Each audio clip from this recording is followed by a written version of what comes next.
Well, it's good to be home. Castle Cove Sailing Club. We have the Contender National Championships 2023. I'm Graham Wilcox. Yeah, I've been sailing Contenders for a few years now. Yesterday was very different to today. It was started off pretty light, pretty switchy, swirly. So lots of switches and lots of ladders and lots of snakes too. Snakes and ladders, yeah. But did you eventually get that 30 knots, 230 that we always promised you, or was that false pretenses? No, it didn't quite get to 230. It may have at some point, but it definitely changed after that. So it was, backwards and forwards. But there was some breeze by the end of it, which was quite nice, planing by the end, so it was good. And, trapeze boats, you always like to be flat wire. I'm not sure how well you can see it in the background, but today is fresh, getting fairly close to frightening. What were your thoughts? Pretty pleased to do 2 races rather than 3? I know you had it all sewn up, but... I enjoy the breeze. I'm not quite as quick as Simon in the breeze, but it's just good fun. Yeah, those reaches today were a lot of fun. Yeah, flat out, just trying to keep it upright. And I guess you had about half the fleet still racing by the end of the final race. What would your top bits be to people who are new to the class or less experienced to the class, this sort of thing? Yeah, it's just about getting out on the water and sailing.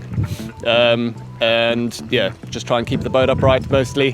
Foils in the water, mast in the air? Yeah, that's always the quickest. Yeah, it takes a bit of getting used on the Contender with such a low boom, but it's, So what's your tip for the low boom? Somebody who's struggling now very much with my hips and all the rest of it, and we've had it with the Ilka 6 with the composite mast. Yeah. There's a more uniform luff curve and the boom suddenly got much lower, and it's really scary. So how do you guys cope? It's mostly timing, getting into the corner of the cockpit before the boom comes over. But if it's in this sort of breeze, kickers all the way on, you ease a little bit of ang before you go for the tack. Safety first. Oh yeah.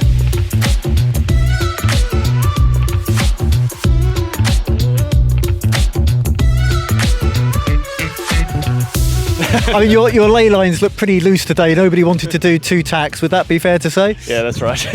You don't lose too much on the Contender. You put the bow down a little bit and just crack off. It goes pretty quickly. Super fast. Can you tell us also just about the boat? Because for some people who don't know, it's a really strong class that's been around for years and years. Yeah. Single-handed trapeze, and yeah.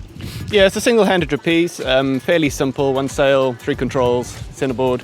A lot of sail. Quite a lot of sail at times, especially today. But yeah, it's a big fleet, especially in Europe. We had a Worlds earlier this year, and there were 120 boats. Oh, that's brilliant! It's always good to be in 3 figures. Yeah. No, it was pretty good. And one more event. Is it the inlands to go? What's the final? How does the end of the season look? Yeah, so it's inlands at Rutland in October, so it's probably not that far away. Yeah, it's Rutland. It's always going to be cold and windy. You're really selling it. No, it's a great event.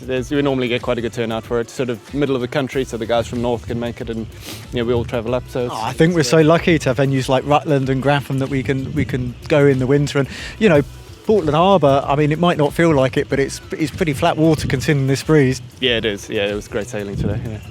Well, thanks ever so much for your time, and I'm sure you want to get out your wetsuit. Lovely to talk to you. Best of luck for the future. Thanks very much. Yeah.